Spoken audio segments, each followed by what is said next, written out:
Demos la bienvenida al Dr. Juan Manuel Sánchez Yáñez, de la Universidad Michoacana de San Nicolás de Hidalgo. Él ha participado en la Agencia Internacional de Energía Atómica con técnicas para medir dosis de fertilización nitrogenada. Actualmente, con la Universidad de Harvard, es parte de un programa internacional de biofertilización. Es asesor de 6 tesis de doctorado y ha publicado en revistas internacionales, así como libros y capítulos de libros dentro y fuera de México. El doctor participa con su ponencia Uso de microorganismos benéficos para el control de nematodos fitoparásitos. Un fuerte aplauso, por favor. Buenas tardes. Continuando con lo que estábamos comentando antes de la comida, que espero haya sido buena para todos. El siguiente tema está relacionado con lo que es necesario establecer o estrategias que se deben utilizar con un intento de reducir la población de los nemátodos a umbrales de que no haya riesgo económico. Entonces, en ese sentido,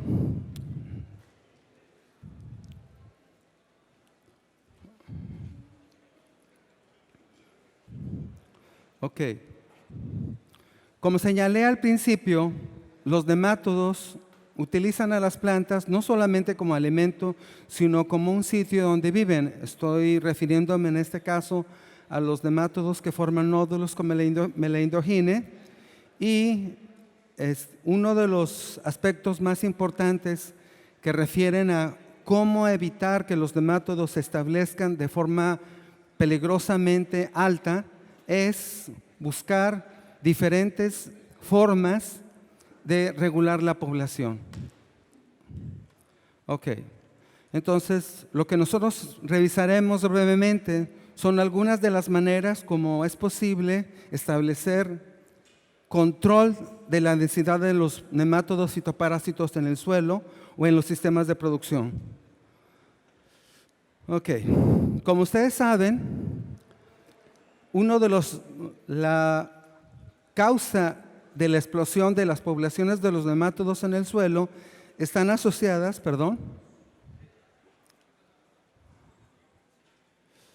con los diferentes sistemas de producción. Voy a regresar un momento al anterior. Y en ese sentido,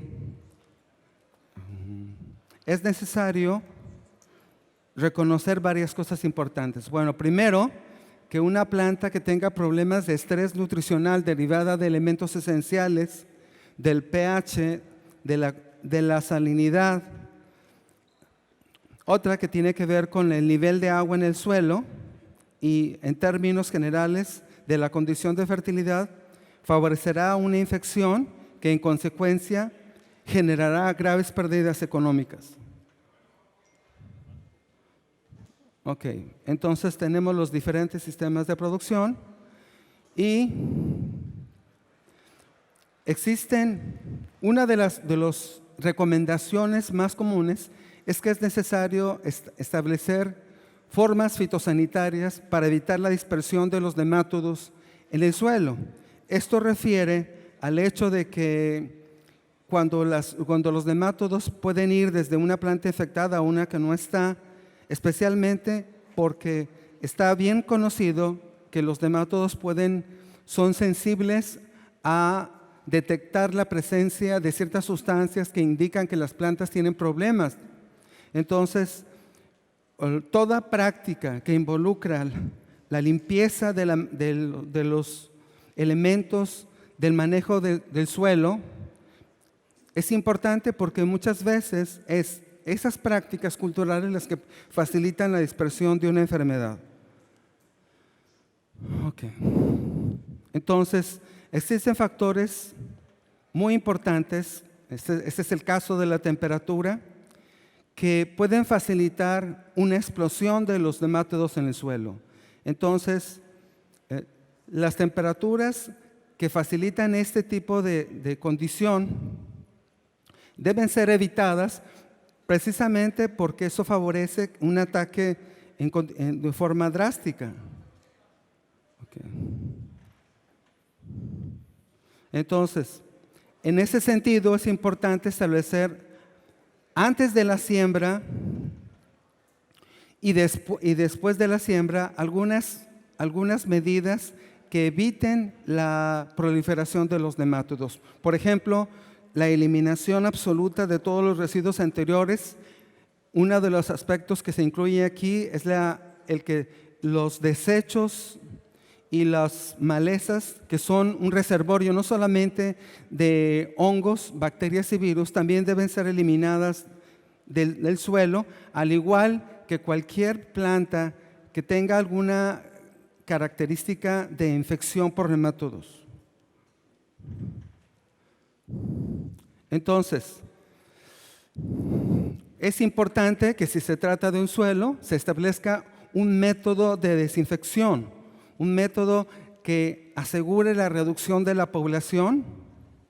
Lo ideal, lo conveniente es que no haya nada en el suelo, ya sea o bien en sustratos que se utilizan para la siembra, y en el sentido del suelo contaminado, pues utilizar algunas estrategias como la solarización, la biofumigación o la siembra o la aplicación de algunos abonos que al descomponerse evitan la proliferación de los nemátodos en el suelo. Ok, en este cuadro se muestran algunos de los puntos críticos del límite de la tolerancia y umbral económico que son importantes, relacionados con los diferentes géneros y especies de nemátodos. Como ustedes pueden ver, el valor del límite de la tolerancia y el umbral económico es diferente para cada caso. Esto está indicando que algunos nemátodos son más peligrosos, más móviles, más fuertes para establecerse, y que en otros casos es necesario que la cantidad de nemátodos existentes sea relativamente alta para que puedan causar un efecto negativo. Este es el caso de algodón, fresa, papa y tomate. Algunos de los datos que yo les muestro aquí están relacionados con información de Europa, alguna es de México. Entonces, en general se establecen algunas estrategias que tienen que ver con métodos culturales, los químicos, los físicos y los biológicos. Relacionado con la parte cultural, refiere al uso de plantas resistentes a la infección por nemátodos o variedades que sean tolerantes, así como la rotación del cultivo, el barbecho, que es la preparación del suelo y que obliga a ejercer cambios en la concentración de materia orgánica, así como cambiar la fecha de siembra y los ciclos de los cultivos. Además, como se recomienda en otros casos, el empleo de cultivos trampa, que también son útiles, al igual que la aplicación de la incorporación de plantas que por el proceso de mineralización pueden generar sustancias que limitan la población de los nemátodos.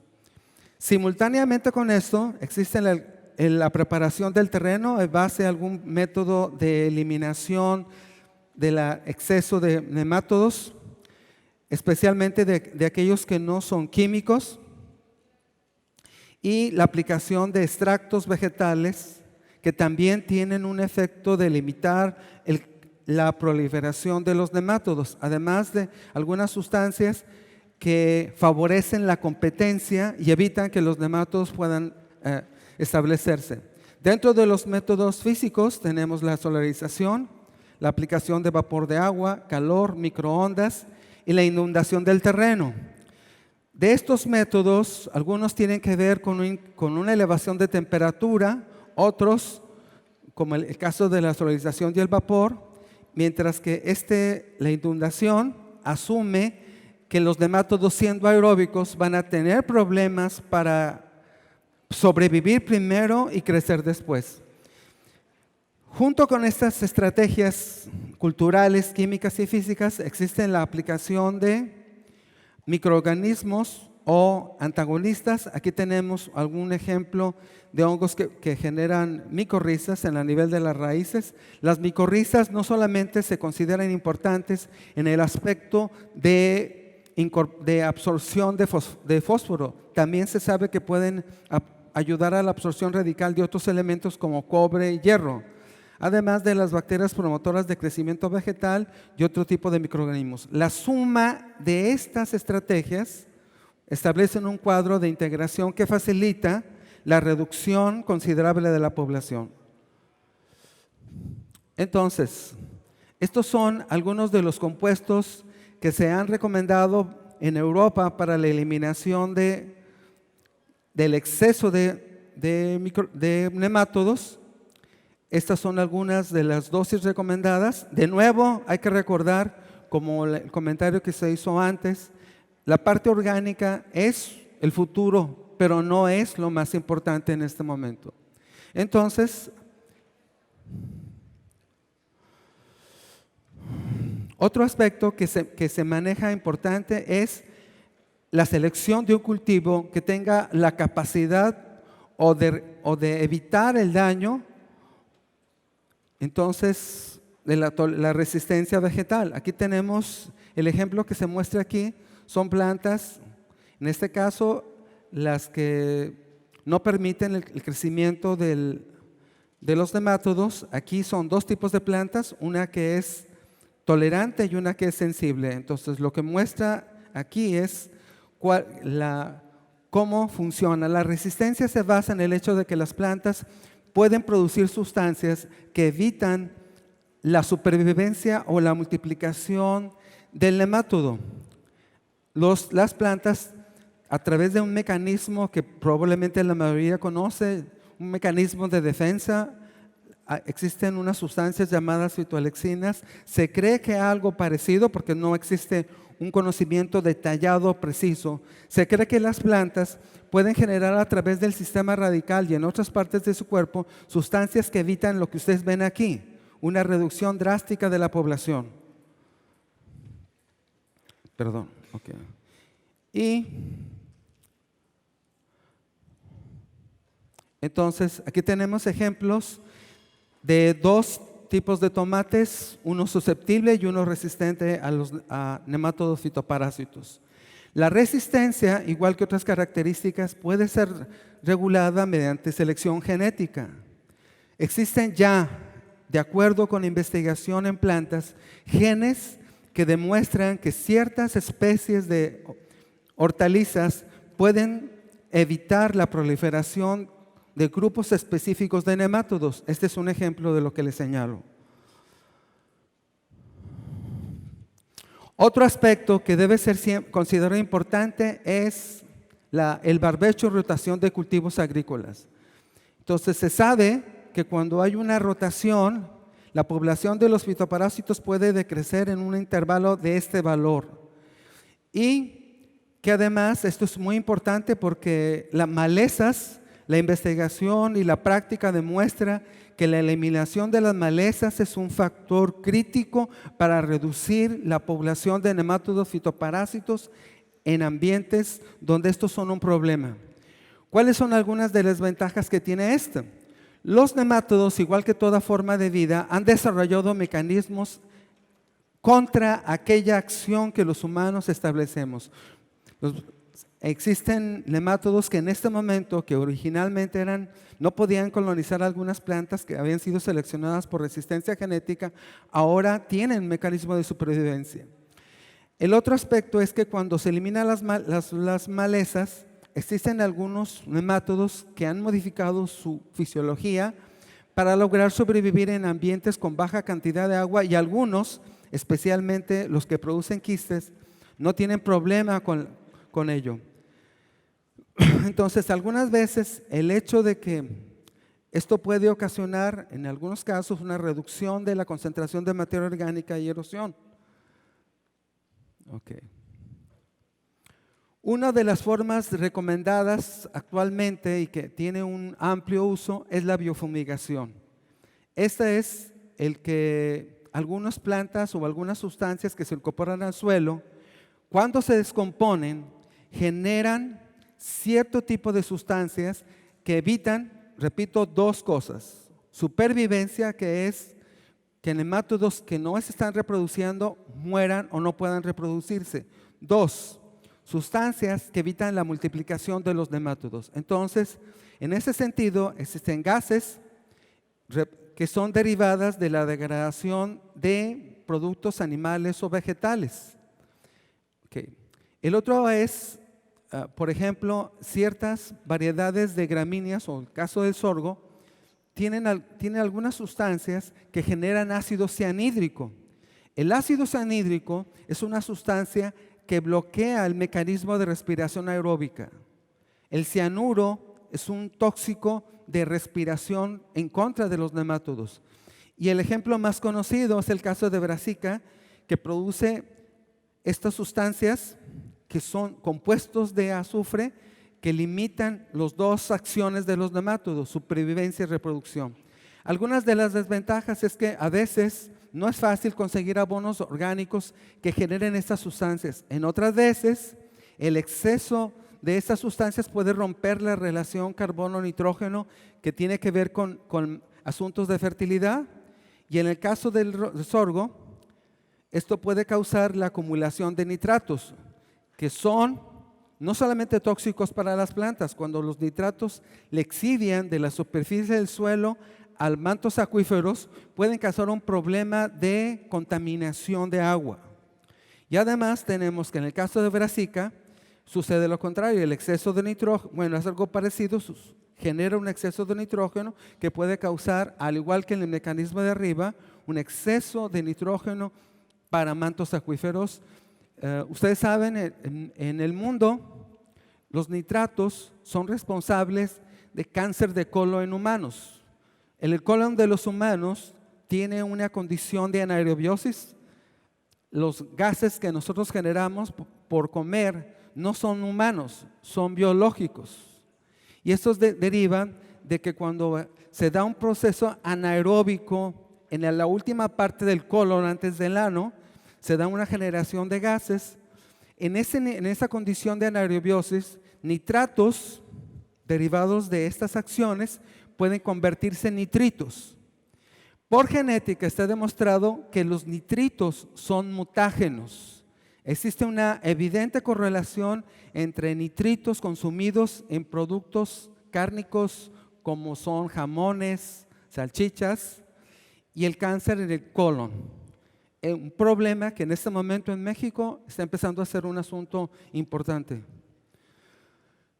Entonces, tenemos la solarización, cuya temperatura recomendada de 45 grados por lo menos 8 semanas ha llegado a mostrar efectos interesantes en la reducción de la población en profundidades no mayores de 40 centímetros de la superficie del suelo.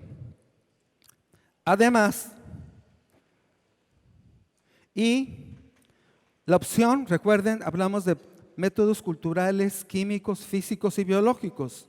Aquí tenemos, en el caso del control biológico, nosotros sabemos que tienen un efecto específicamente en contra de la multiplicación de nemátodos en el suelo. Existen muchas acciones, pero las formulaciones, aquí dice que no hay. El problema es lo que señalaba al principio de la plática anterior. Las dosis reales de aplicación son muy variables y eso depende del fabricante, del manejo y del momento de la aplicación. Entonces, pero las opciones son amplias. Además de eso, se recomienda ahora la mezcla con los promotores de crecimiento. Generalmente en la agricultura, cuando se habla de bacterias promotoras de crecimiento vegetal o de microorganismos promotores de crecimiento vegetal, solo se piensa en acciones que tienen que ver con nutrición de la planta. Ahora existe la tendencia a establecer control biológico con aquellos que hacen también promoción de crecimiento o bien la mezcla de microorganismos considerados para control biológico con promotores de crecimiento. Dentro de los mecanismos de promoción de crecimiento que existen adicionales a los que limitan el crecimiento de los nemátodos fitoparásitos están producción de fitohormonas a partir de los exudados de las plantas.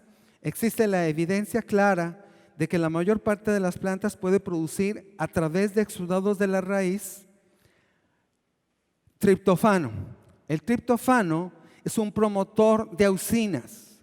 Además de esto, que pueden convertir otras hormonas como citocininas y gibberelinas. Entonces ahora existe la idea de que esto tenga que ser en combinación.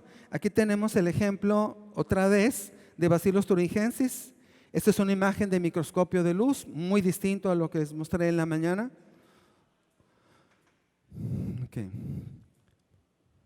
Entonces, en las medidas después de la siembra que pueden evitar el uso de agentes químicos, está la aplicación de algunas sustancias que favorecen una aceleración del crecimiento o fortalecen la capacidad de absorción de las plantas, el uso de esquemas de fertilización partidos y la aplicación de estimulantes biológicos. Esta es una medida que se ha observado, puede funcionar cuando los umbrales no son los más altos, es decir, solo al principio de un problema de infestación. Ok. Entonces, uno de los aspectos que más se ha manejado a partir de saber lo que señalé en la mañana, los métodos químicos son una opción efectiva, sí, pero son una opción contaminante que tiene riesgos de daño en la microbiota nativa, que requiere un gasto de inversión elevado y que a la larga causa problemas de contaminación del agua, del aire y limita el valor de los productos agrícolas por su presencia. Entonces, ahora la idea es buscar estrategias que permitan utilizar cultivares resistentes, métodos físicos de calor que permitan esto, la mezcla de productos biológicos de control, como los que señalamos en la mañana, y que se agreguen los que pueden inducir crecimiento utilizando sustancias que las plantas producen. Una característica que tienen los promotores de crecimiento es que el aminoácido que mencioné, triptófano, un aminoácido esencial, es un producto de desecho de crecimiento. La enorme ventaja que tienen los promotores es que no atacan la planta, sino que usan lo que la planta desecha. Lo que nosotros llamamos exudado radical es una sustancia que la planta ya no necesita y que a cambio sí puede ser convertida en una hormona, como auxina. Igual que el uso de nematicidas fumigantes del tipo biológico. Entonces, la combinación de estas acciones puede asegurar que la cantidad de nemátodos existentes en un suelo se reduzca drásticamente. Muchas gracias.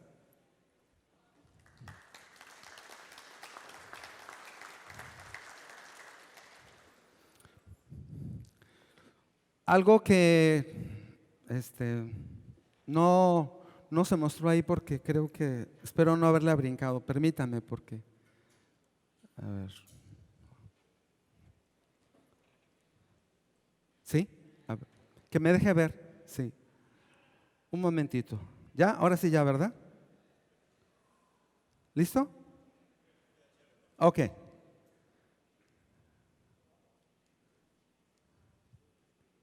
Quiero poner especial atención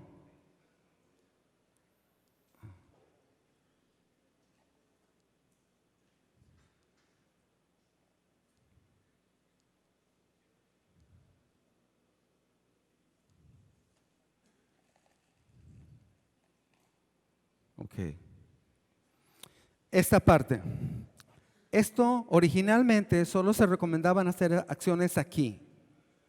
Ahora es todo. Y un aspecto muy importante es que ninguna de las formas utilizadas para promoción de crecimiento, estoy hablando micorriza ectotrófica, endotrófica, bacterias fijadoras de nitrógeno, bacterias solubilizadoras de fosfato, bacterias que producen sideróforos y pueden solubilizar microelementos como cobre, hierro. Son posibles de utilizar en combinación con un Phaccilomyces, con Pausteria, con Poconia. En el pasado se pensaba que esto no era práctico ni útil. Ahora se sabe que todos los mecanismos de promoción, por ejemplo, están utilizando mezclas de Pausteria con Azospirillum, que es una bacteria fijadora de nitrógeno, pero que en el caso del suelo se emplea más como un transformador de exudados radicales en fitohormonas. Se pensaba que Bacillus thuringiensis solo podría usarse para el control de insectos en la raíz o en la superficie, porque Bacillus thuringiensis incluso puede controlar gallina ciega. Ahora se sabe que Bacillus thuringiensis no solamente puede intoxicar nemátodos, puede también promover el crecimiento. Otro de los aspectos que se ha manejado es que en el caso de los biológicos, hacer una rotación. Un aspecto fundamental del uso de biológicos es jamás utilizar el mismo control. Estoy hablando de los biológicos que comercialmente están disponibles. Si ustedes leen el artículo que está como parte de la memoria, van a encontrar un enorme número de microorganismos. Sin embargo, si ustedes buscan comercialmente esos, no los van a encontrar.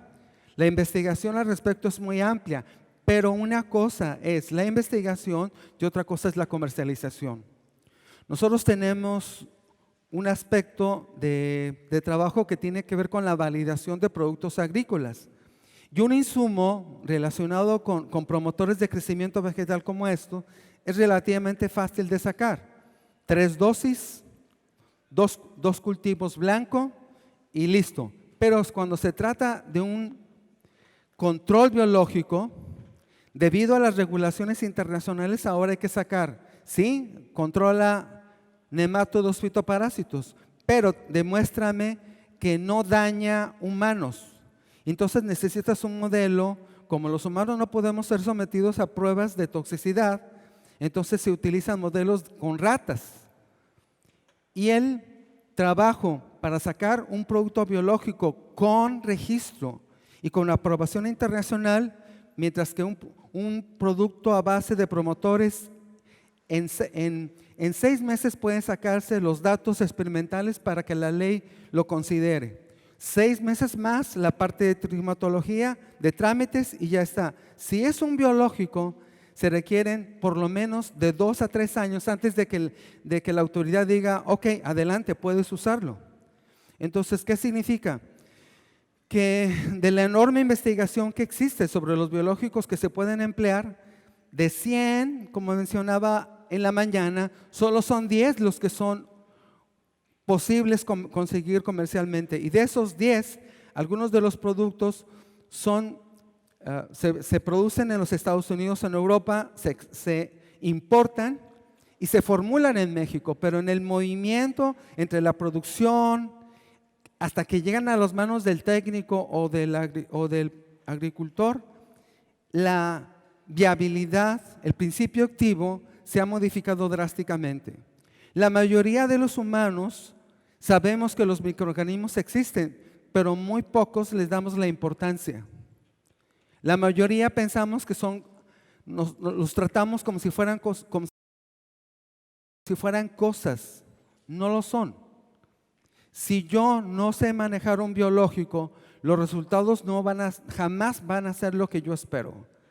Entonces, se requiere también una forma diferente de pensar. Cuando alguien dice, no, pues es que es una bacteria, puede crecer donde sea, no crecen. Existen pruebas, por ejemplo, nosotros los humanos, hace rato que hablé del colon, nosotros como humanos tenemos a nivel del colon una bacteria que se señala como índice de contaminación fecal y que en este momento en los Estados Unidos está causando que muchos productos agrícolas se detengan. Esta es Escherichia coli. Se llama así porque es un microorganismo natural en los humanos. Solo alguien que venga de Marte o de Venus no tendría en su colon Escherichia coli. Esta bacteria es considerada índice de contaminación fecal porque es el único, aunque existen más géneros que pueden señalar la presencia de heces fecales en agua o en alimentos, especialmente hortalizas, este es el que más fácilmente se puede detectar. No hay problema con eso. Sin embargo, entonces, el que los microorganismos tengan facilidad para contaminar no necesariamente significa que sobreviven. En las aguas negras, Escherichia coli difícilmente sobrevive.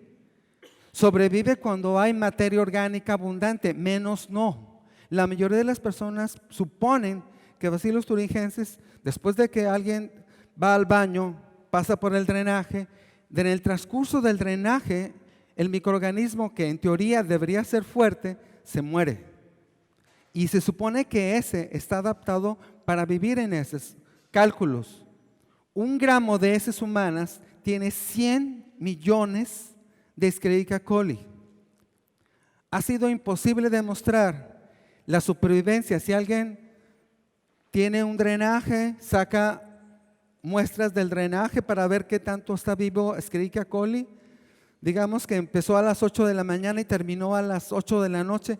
Para las 8 de la noche del día, la población se ha reducido hasta un 60%. ¿Cómo es posible entonces que se contamine?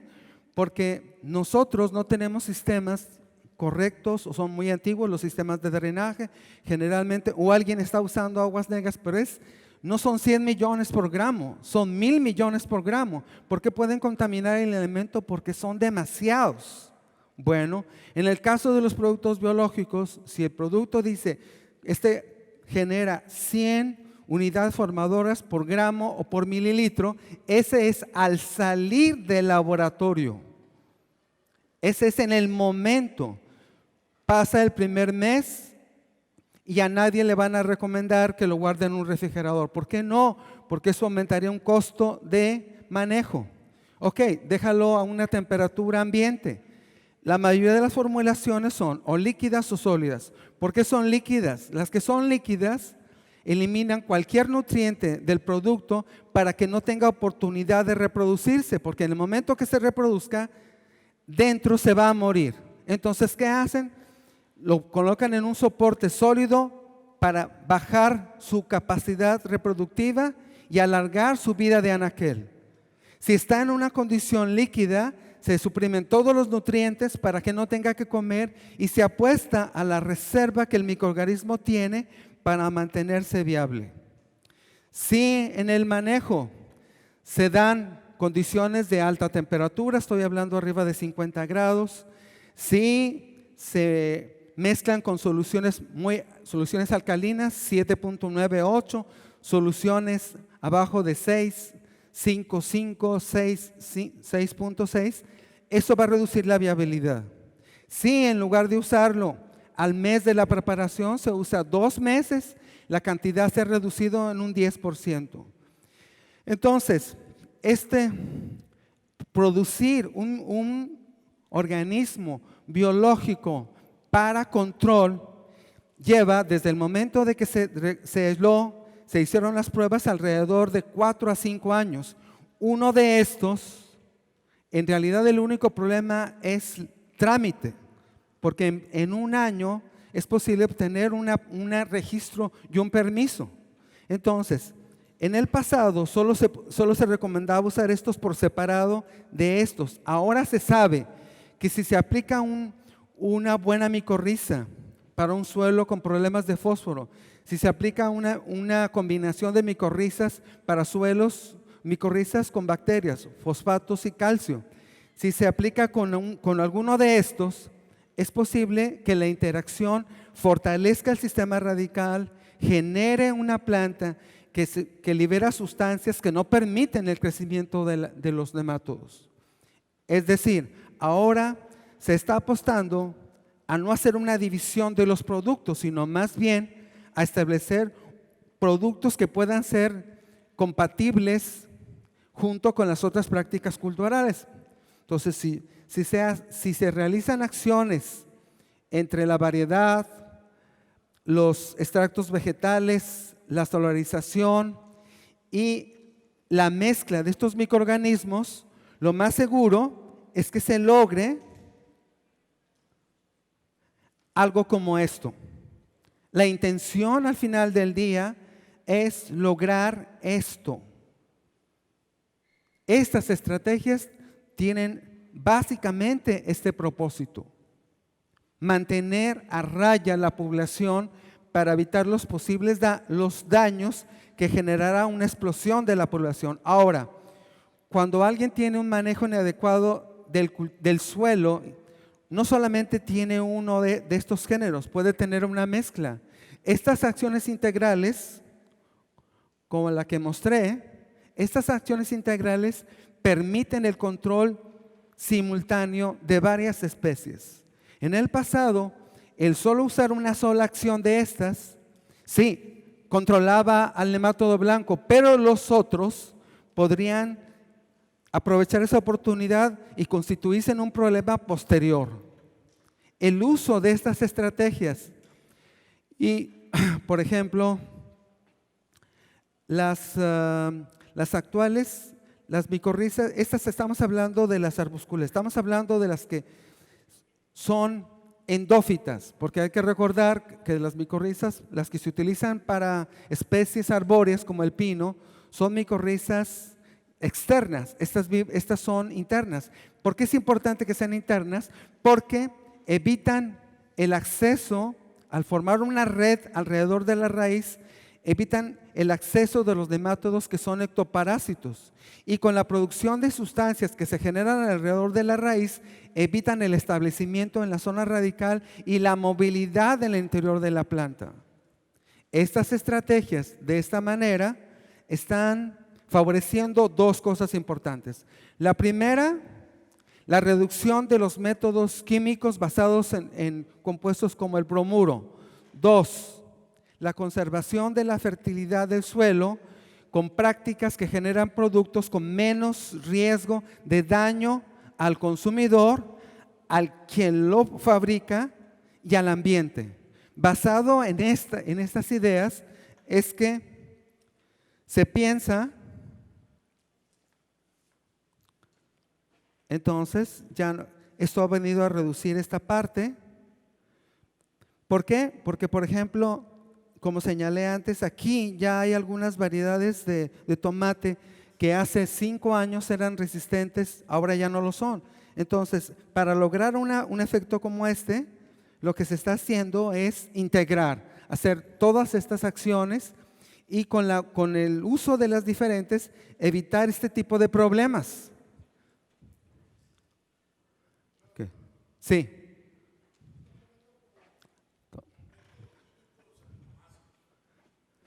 Sí, porque los aminoácidos son naturales. O sería como si aplicaras un enraizante, si aplicaras algún fertilizante, o sea, verlo Sí, como, yo no lo vería, no sé, ¿no? Le pregunto a usted, verlo como control químico del aminoácido se me hace que directamente no, indirectamente sí. Sí, aquí cuando nosotros hablamos de, a ver, déjeme mostrarle.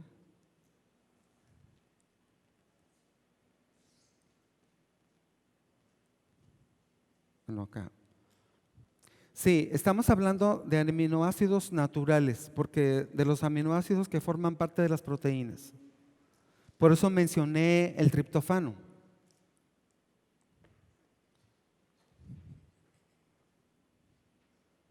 Sí, aquí es.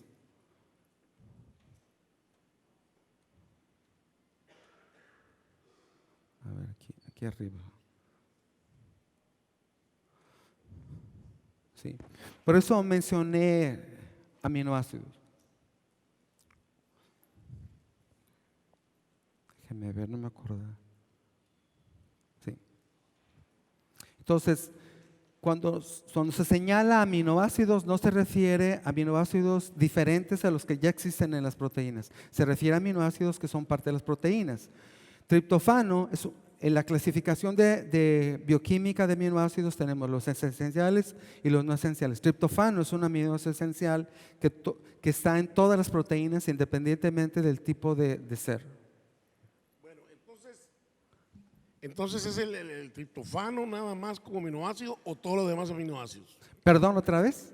¿Es el triptofano nada más el que actúa como No, eso es un ejemplo de los 20 aminoácidos que pueden encontrarse en una proteína. Se consideran naturales los que son parte de las proteínas, tanto animales como vegetales. Y de esos, algunos que son especialmente diferentes como el triptofano. Bueno. Sí, entonces. Y tengo otra. Ok. Para ya no volver a preguntar porque es un preguntón. Sí. Mire, ahorita dijo algo que me llamó la atención de cómo las sustancias que liberan las plantas que tienen más resistencia. Digo, habló de fitoalexinas. Sí. Pero, ¿qué sustancias son y por qué no las han pues aislado para poder hacer nematicidas naturales y hacer menos daño a la contaminación? Y la otra es, ¿cómo actúan los genes de resistencia para poder controlar los nematos? Bueno, la primera, uno de los aspectos que no se ha podido regular en las plantas son algunas de las que tienen que ver con la facilidad para que el nemato pueda producir huevos. Son sustancias, ya sea, o evitan la formación del huevo o cuando ya el huevo está formado, lo que hacen es lo que llamaríamos el embrión, la forma interna del huevo, son sustancias que tienen efectos mutágenos, de manera que lo que sale es un nemátodo deformado o incapaz de sobrevivir solo. Pero no tienen los nombres, no la han aislado. Sí, no. Sí hay. Lo que pasa es que son como el problema de las sustancias es que se producen de manera inconsistente. No se ha logrado, no se sabe con precisión la condición que permite generar grandes niveles. Y esto sucedió con las hormonas. En un principio, para producir hormonas se tenía que cultivar enormes cantidades de planta para extraer auxina o para extraer giberelina. Hasta que se conoció la ruta de síntesis, fue posible generar la misma auxina de manera artificial. Bueno, en este caso, eso es lo que está sucediendo. Están haciendo investigación de la síntesis de las sustancias. Algunas son parecidas al nitrito, otras son parecidas a algunos inhibidores de enzimas. Entonces hay una diversidad de sustancias, pero todavía no se conoce con precisión la ruta a través de la cual primero se generan y segundo causan el control de la formación del huevecillo o la deformación del nematodo. La idea de la biotecnología es lograr caracterizar los genes que son los responsables de la síntesis de esas sustancias, amplificarlo y producirlo en grandes cantidades.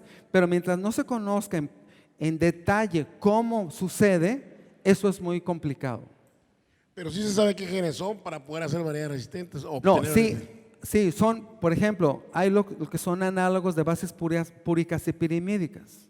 Se sabe que son este tipo de compuestos. Lo que no se ha logrado es que de manera consistente se generen suficientes como para estudiarlos en detalle y luego amplificar esa sustancia.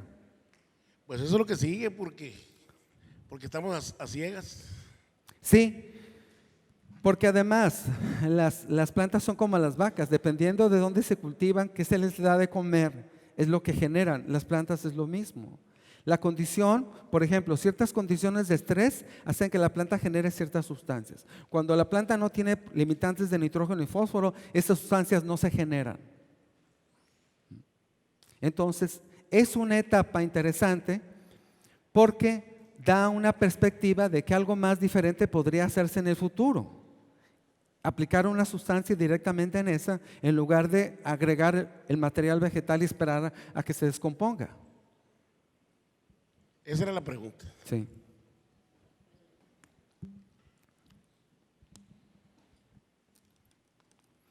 Sí, señalaba de lo Escherichia coli porque la mayoría, por ejemplo, la mayoría de las bacterias promotoras de crecimiento vegetal conocidas, Azospirillum, Rhizobium, Burkholderia, son microorganismos que en el suelo, propiamente hablando, no viven mucho tiempo. Si ustedes mezclan un producto de esa naturaleza en el suelo, al cabo de 3 días, la población decrece hasta en un 50%. Por eso es que se recomiendan 2 cosas. O se inoculan sustratos desinfectados o se inocula directamente la semilla a la siembra y no se hace una preinoculación. En el pasado se intentó y cuando se revisó cuál era la densidad de promotores de crecimiento existentes en el suelo, habían decrecido drásticamente. Entonces, porque todos esos microorganismos son dependientes de los exudados que la planta genera al germinar. Una característica que tienen las gramíneas, ese es el caso del maíz y del sorgo, es que durante la germinación producen unos compuestos aromáticos parecidos al benceno. Estos pueden seleccionar a los microorganismos existentes, incluyendo los nemátodos fitoparásitos. Hay unos compuestos llamados EMBO, son aromáticos que interfieren con la síntesis de ácidos nucleicos. Entonces, ciertas variedades de maíz y de sorgo pueden producir estas sustancias. Cuando esas variedades son incorporadas al suelo para su degradación, el suelo se vuelve supresivo para ciertos tipos de patógenos, tanto nemátodos como hongos. Entonces, este tipo de conocimiento se ha generado a partir de observar que suelos que tenían una alta densidad de nemátodos, se sembró cierto tipo de vegetal, estoy hablando de maíz y de sorgo, y al siguiente ciclo la población se redujo drásticamente. ¿Qué pasó? Bueno, cuando las plantas fueron incorporadas tiernas, hubo una acción de mineralización, la mineralización generó estas sustancias y además se producen algunos gases como ese ácido cianhídrico que es tóxico.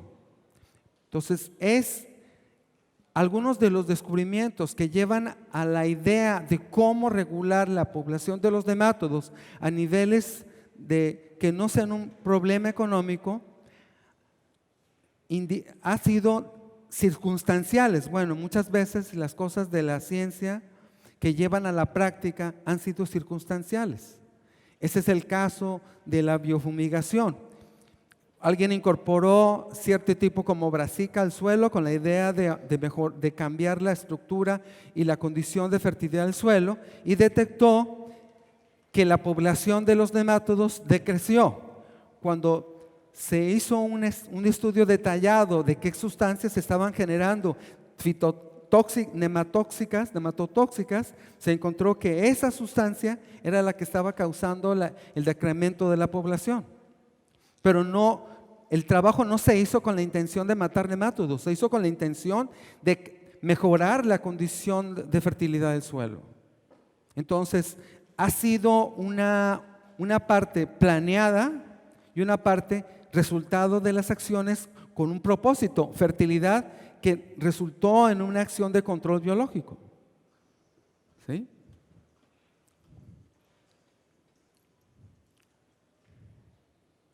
Entonces, por eso, en este momento, por ejemplo aquí, ¿por qué razón que se ha observado con esto? Más abajo es difícil que la temperatura pueda ejercer un efecto. En este intervalo es donde la temperatura puede causar la muerte de los nemátodos. Abajo de esta condición, por eso es necesario hacer un volteo también. Arriba no tiene problema, pero abajo de esta profundidad difícilmente va a suceder algo.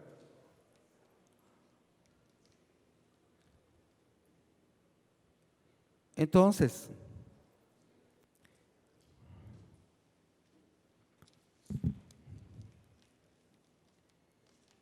de ahí que finalmente estas 4 acciones serían las recomendadas para que el umbral de la población se mantuviera en un nivel de control. Okay.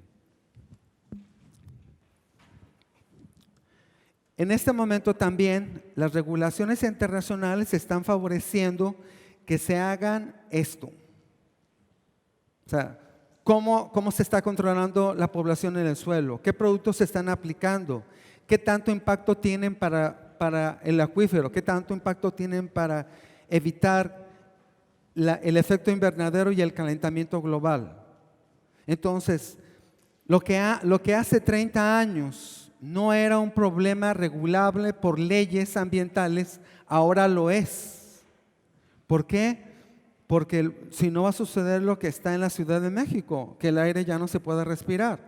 Nosotros aquí no tenemos problema, afortunadamente. Bueno, en lo personal considero que el país no ha progresado igual porque nunca ha sido parejo. Se ha apostado todo al centro y se ha olvidado de la mayoría del país. De hecho, ellos hablan de que en el interior del país, cuando el centro cuando ellos le llaman, están en el interior y dicen que el interior somos nosotros. Desde ahí habla de una visión centralista que ha perjudicado al país, pero que en términos de la contaminación la ha favorecido porque ha evitado que todos esos cambios drásticos en el ambiente, y esto lleva a una política de una forma de sustentabilidad. Sin eso, se supone que el nuevo plan de desarrollo debería considerar que la producción agrícola se manejara bajo este esquema y que los apoyos para el campo tendrían que ser así. Esa es la idea se supone que en el plan actual de desarrollo ya no tendría por qué apostarse a una producción intensiva, sino tendría que ser una producción de esta naturaleza.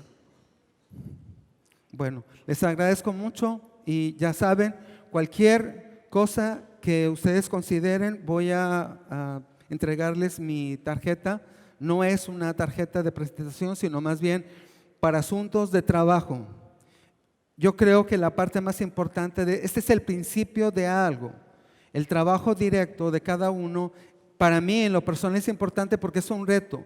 Cómo resolver un asunto de bajar la densidad de la población de los nematodos fitoparásitos, qué recomendaciones deben hacerse para la fertilidad, qué productos biológicos son más convenientes dependiendo de lo que estén haciendo. O sea, esa es para mí la parte más importante. Y en los términos de una sesión como esta, el conocimiento que tenga, la experiencia, es algo que con mucho gusto compartiré con ustedes, porque se trata ya no nada más de un asunto económico, es un asunto también ambiental y de la salud de la gente. Basado en eso, es que, insisto, esta conversación no puede ser nada más hacia mí. Cualquier cosa que se ofrezca a ustedes podrán ustedes consultar conmigo en la medida de mi capacidad. Entonces, muchas gracias.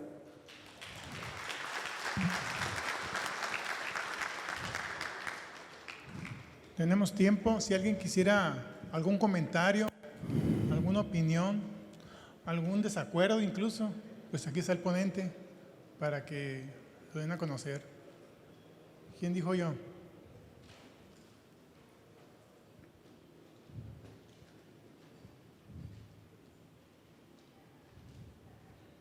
¿Nadie? Ahí está pues. Sí.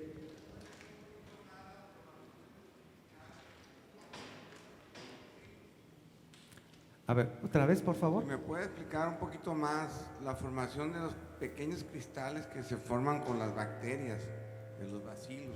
Bueno, primero, el cristal de Bacillus thuringiensis se llama cuerpo paraesporal. Se llama así porque se sintetiza durante la última fase del crecimiento de la bacteria. La fase de crecimiento de la bacteria es una espora que, como una semilla, germina en una forma vegetativa. Cuando esta forma vegetativa envejece, genera nuevamente una espora. Durante la síntesis de la espora se produce el cristal. el término correcto de los cristales de Thuringiensis es cuerpo paraesporal. ¿Por qué se llama así? Porque se sintetiza simultáneamente. ¿Cómo se cuantifica la toxicidad de Thuringiensis? El número de esporas que se generan es igual al... ¿Qué es lo que se vende comercialmente? El complejo espora cristal. ¿Qué se ha hecho de manera independiente? Solo esporas, solo cristales. ¿Qué ha pasado en términos de la toxicidad para nemátodos? Se reduce a la mitad si se separa el cristal de la espora. Ahora, en el caso de Thuringiensis, durante el ciclo de crecimiento, desde que es una espora, germina como una semilla a una forma vegetativa, produce otras sustancias tóxicas. Cuando los rusos estaban vigentes como país comunista, vendían esta técnicamente hablando se llama delta endotoxina.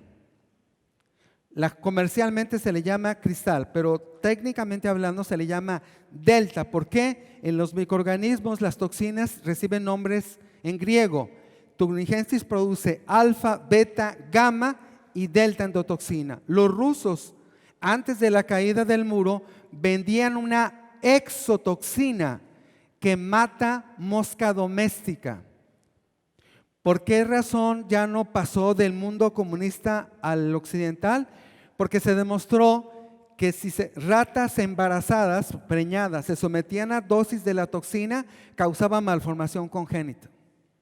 Entonces, de todas las toxinas que Thuringiensis genera, y en el caso específico de las que matan nemátodos fitoparásitos, existen dos ideas. La primera es que si se consigue el jugo de crecimiento donde está Thuringiensis, se pueden matar ciertas partes de los nemátodos, como los huevecillos y las primeras formas juveniles. Si solo se aplica el cuerpo para esporar, porque comercialmente lo que se vende es el complejo espora cristal o la delta endotoxina con el cristal.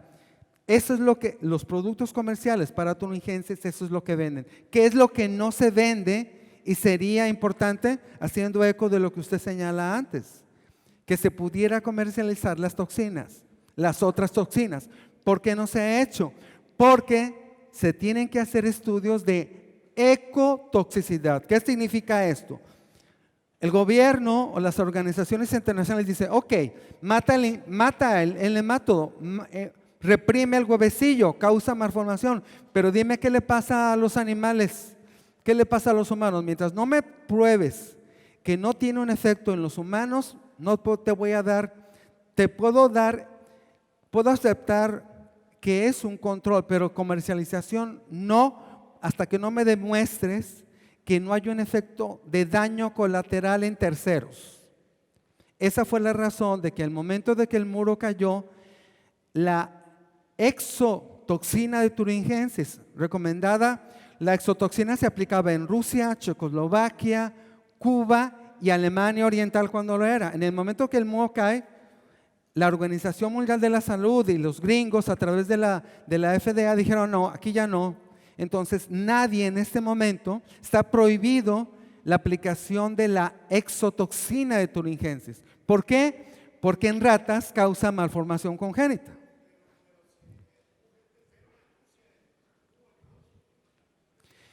Bueno, lo que sucede es que realmente ellos la aplicaron para moscas de establo.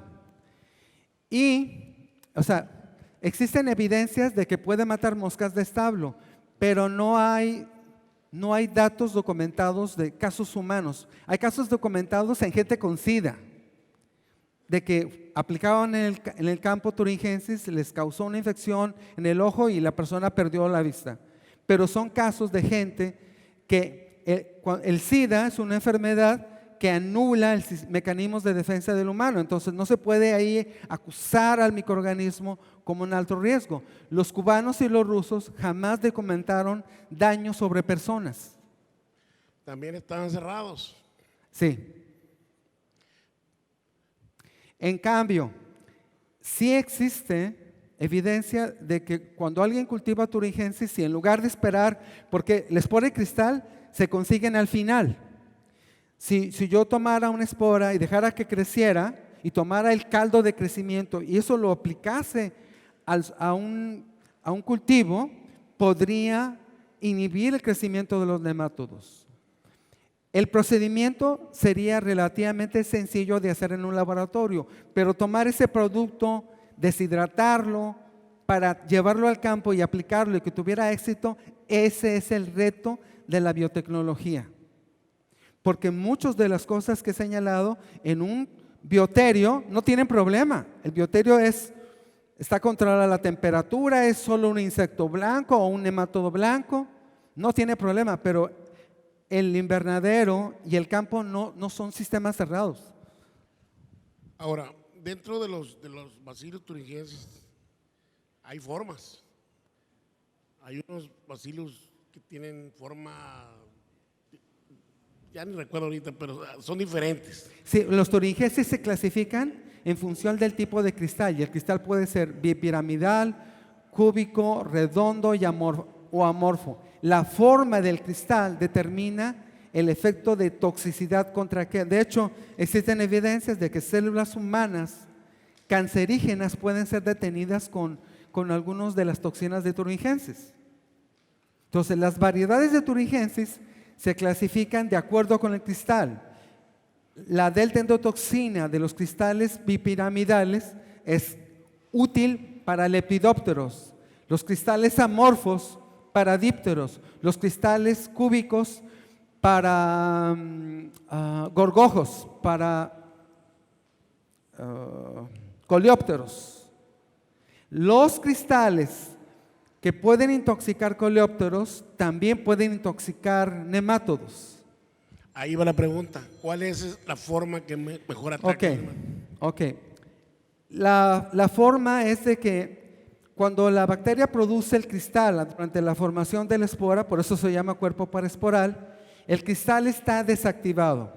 Cuando un nemátodo muerde la raíz y el cristal está ahí, al empezar a digerirlo, pasa de su boca al intestino. En el intestino el pH pasa de ácido del estómago a alcalino. Eso activa la toxina. Al activar la toxina, entonces hay un sitio del intestino del nemátodo donde la toxina se fija. Cuando lo hace, rompe el mecanismo de regulación de agua, le da diarrea, le causa una especie como de dolor de estómago, algo parecido a lo que sucede con un humano cuando se intoxica porque comió algo que no le cayó. Aquí lo que sucede es un rompimiento del equilibrio osmótico que regula el agua a nivel intestinal. Entonces, como es una deshidratación severa, la pérdida de agua drástica origina que otras enfermedades fácilmente lo destruyan. Pero el mecanismo es ese. Ahora, existen toxinas de thuringiensis diferentes a la deltaendotoxina que actúan igual que algunos compuestos organofosforados. La característica que tienen los organofosforados es que tienen un anillo parecido a las bases púricas del ácido nucleico. Entonces, ¿por qué pueden causar mutación y por qué pueden causar cáncer? Porque al involucrarse en la síntesis del ácido nucleico, modifican el código. Un cáncer, en esencia, es una célula que deja de hacer su función para simplemente crecer. Se dice que las células de cáncer son células con un principio de eternidad. O sea, ¿en qué sentido es? Crecen, simplemente crecen, invadiendo todos los tejidos de todo lo que está alrededor hasta que acaban con el individuo. Bueno, algunos de los productos de las toxinas de thuringiensis son de esa naturaleza. Y ese tipo de productos se han observado, dañan durante el proceso reproductivo de las hembras, especialmente en el melindogine, se ha observado esta acción. ¿Por qué no se ha librado eso? Porque en este momento las regulaciones ambientales dicen, ok, ya me mostraste eso, ahora muéstrame que no hay un problema con las personas. Ojalá que no. En este momento, le estaba diciendo a alguna persona que se me acercó, ya existe una caracterización molecular de melindogine a nivel molecular. Ya es posible decir esta especie de esta por herramientas moleculares, cosa que no sucedía hace 20 años. De las subespecies de Bacillus thuringiensis, ¿cuáles serían las más efectivas para nematodos? Morrisoni. Se llama Morrisoni. Es Bacillus thuringiensis, variedad Morrisoni. Esa variedad originalmente fue descrita para controlar gorgojo. El tipo de cristal de la variedad Morrisoni es ahora utilizada no solamente para nemátodos fitoparásitos, para nemátodos en vacas. Es posible, porque todos los seres vivos somos susceptibles a los gusanos redondos. Hay productos ahorita que se están aplicando para matar gusanos en el aparato digestivo de vacas, cerdos, borregos y cabras, basados en thuringiensis.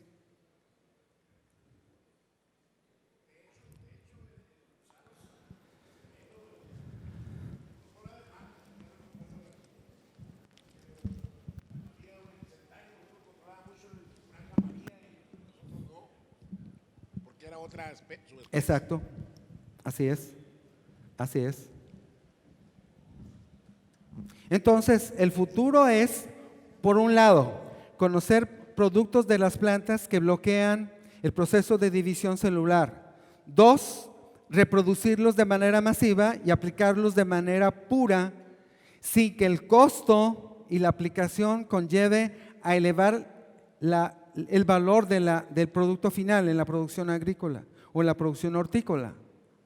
Porque el asunto es que se conocen algunas sustancias, pero producirlas en el laboratorio, alcanzar un nivel suficiente para que el efecto a nivel de dosis sea eficaz, es mucho dinero.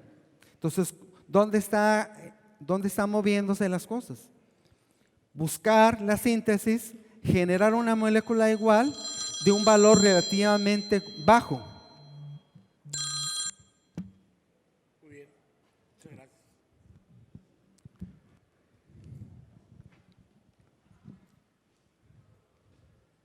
Pues les agradezco a todos su tiempo y su paciencia y de nuevo repito, cualquier cosa que se ofrezca, con mucho gusto. Si está dentro de mi experiencia y mi capacidad, con mucho gusto. Muchas gracias y buenas tardes.